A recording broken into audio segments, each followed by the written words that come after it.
Ukraine और रसिया के बीच शुरू हुए विवाद के बाद से ही भारत सरकार द्वारा मिशन गंगा अभियान के तहत भारतीय छात्रों को यूक्रेन से निकालने का प्रयास किया जा रहा था। इसी क्रम में उत्तराखंड के छात्र जो पारस अग्रवाल हैं, उनको भी मिशन गंगा के तहत उत्तराखंड लाया गया है भारत सरकार द्वारा। हमारे साथ खास बातचीत करने के लिए पारस अग्रवाल जी मौजूद हैं। इनसे हम जानेंगे कि क्या हैं यूक्रेन के हालात और वर्तमान स्थिति में भी, क्योंकि इनके कई दोस्त अभी यूक्रेन में या उसके आसपास के देशों में फंसे हुए हैं। इनसे हम जानेंगे क्या हालात हैं अभी वहाँ के, और क्या कहना था, कितनी कठिन स्थिति थी जब सरकार ने ऑपरेशन गंगा के तहत वहाँ से निकाला था। पारस जी, आपका स्वागत है। जी धन्यवाद। पारस जी, जब आपको सरकार ने निकाला था तो यूक्रेन की क्या स्थिति थी, और जो रूस और यूक्रेन के बीच जो विवाद चल रहा था वो उसको लेके मतलब कितनी कठिन परिस्थिति थी आपके सामने और सरकार के सामने? परिस्थिति तो काफ़ी ख़राब थी क्योंकि वहाँ पे वॉर वगैरह होना शुरू हो गया था, मिसाइल्स अटैक्स हो रहे थे जगह जगह पे। तो हमको ये नहीं पता था कि अगला अटैक कहाँ पे होगा, क्योंकि सब लोग सहम गए थे, डर गए थे। तो उसमें बस हमारे पास गवर्नमेंट की तरफ से एडवाइजरीज़ वगैरह आ रही थी बराबर। हमको ये बोला गया था कि आप लोग अभी कितना भी टाइम लग सकता है, क्योंकि बाकी गवर्नमेंट काम कर रही है अपने एंड पे, बाकी आप अपनी तरफ से थोड़ा राशन वगैरह या थोड़ा कैश वगैरह निकाल के रखिए। और जैसे कि अटैक्स वगैरह वहाँ पे हो रहे थे, तो उसकी वजह से जैसे कि लोग एटीएम्स में पैसे निकालने जा रहे थे बार बार, तो उससे पैसे नहीं मिल रहे थे लोगों को। एक तरीके से महामारी टाइप का हो गया था, क्योंकि जो राशन वगैरह भी था सब कुछ नहीं मिल रहा था एक तरीके से, क्योंकि दूध वगैरह जल्दी ख़त्म हो जा रहा था। तो वहाँ पे जो खाने पीने का सामान है, क्योंकि जैसे मैं वेजिटेरियन हूँ, मैं नॉन वेज नहीं खाता हूँ, तो वहाँ पे जो वेज का सामान था वो भी बहुत कम मिल पाया हम लोगों को। लेकिन जितना भी था हमने स्टॉक करके रखा 1 महीने तक का राशन। लेकिन उसके बाद भी गवर्नमेंट ने हमको 2 से 3 दिन के अंदर एडवाइजरी देके, मैं बॉर्डर क्रॉस कर चुका था 3 दिन में, और वहाँ से पूरा गवर्नमेंट ने ख्याल रखा हमारा। और रोमानिया बॉर्डर पे भी हमको वहाँ से रिसीव किया, बसेस में बिठाया, हमको शेल्टर हाउस लेके गए, वहाँ हमको 4 दिन ठहराया। उसके बाद हमारी फ़्लाइट, तो हमारे पास जब एडवाइजरी आई तो हम बस वगैरह से हम रोमानिया बॉर्डर तक पहुँचे अपने खर्चे पे।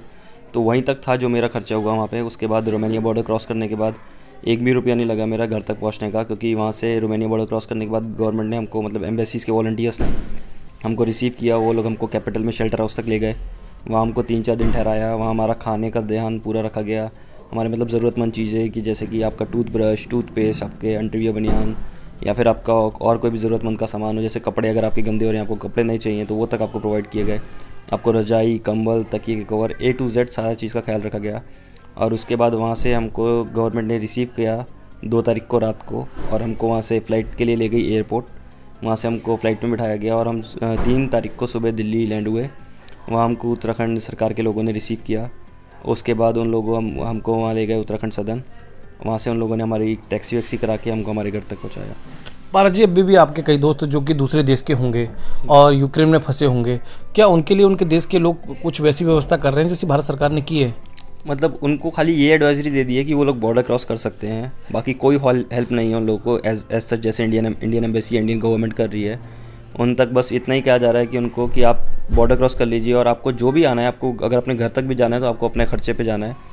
कि बॉर्डर क्रॉस करने तक की बस गवर्नमेंट ने ये परमिशन ले रखी है कि उनका सिटीज़न बॉर्डर क्रॉस कर ले। बाकी जो भी खर्चा हो रहा है या जो भी वो परेशानियाँ उठा रहे हैं, उनमें उसका कोई भी गवर्नमेंट का सपोर्ट नहीं है।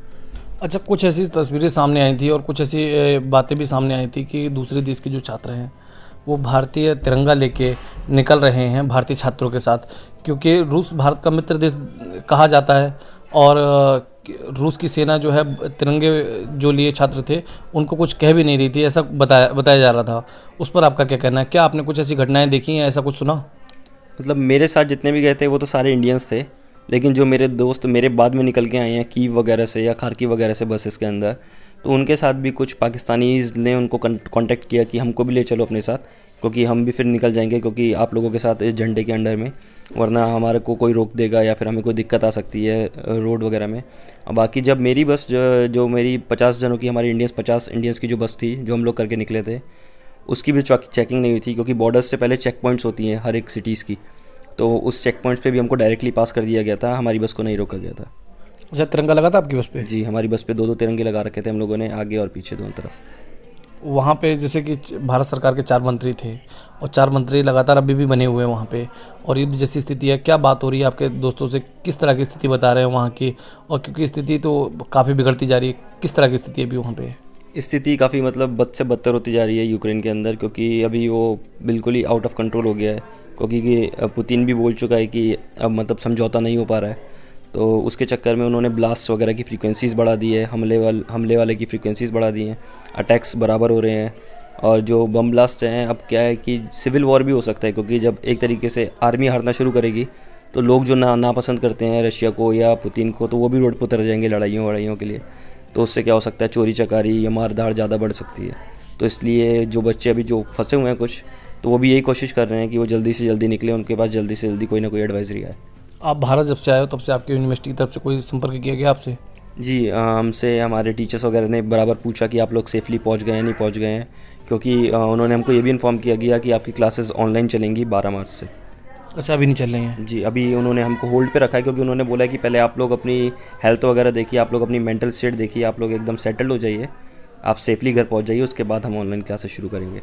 अच्छा, उत्तराखंड की सरकार की तरफ से, उत्तराखंड के मुख्यमंत्री की तरफ से कई छात्रों को फ़ोन किया गया, कि आपको भी कोई ऐसा फ़ोन आया था?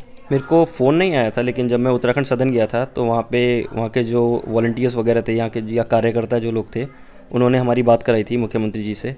और मुख्यमंत्री जी से हमारी जब बात हुई थी तो उन्होंने यही कहा था कि आप हमारे क्षेत्र के हैं, खटीमा के पास के, तो जब भी हमारा उस साइड आना होगा हम ज़रूर मिलेंगे आप लोगों से। हमारे साथ थे पारस अग्रवाल जी, इन्होंने बताया कि यूक्रेन की स्थिति काफ़ी ख़राब है और उस विषम परिस्थितियों में भी भारत सरकार ने बेहतरीन काम करते हुए छात्रों को वहाँ से निकाला, जबकि दूसरे देश के जो छात्र हैं वो अभी भी वहाँ फंसे हुए हैं। और कई देशों ने तो ये तक कह दिया कि आप यूक्रेन से निकलिए और अपने पैसों से, अपने खर्च से यूक्रेन के आसपास के देशों से अपने देश वापस आइए।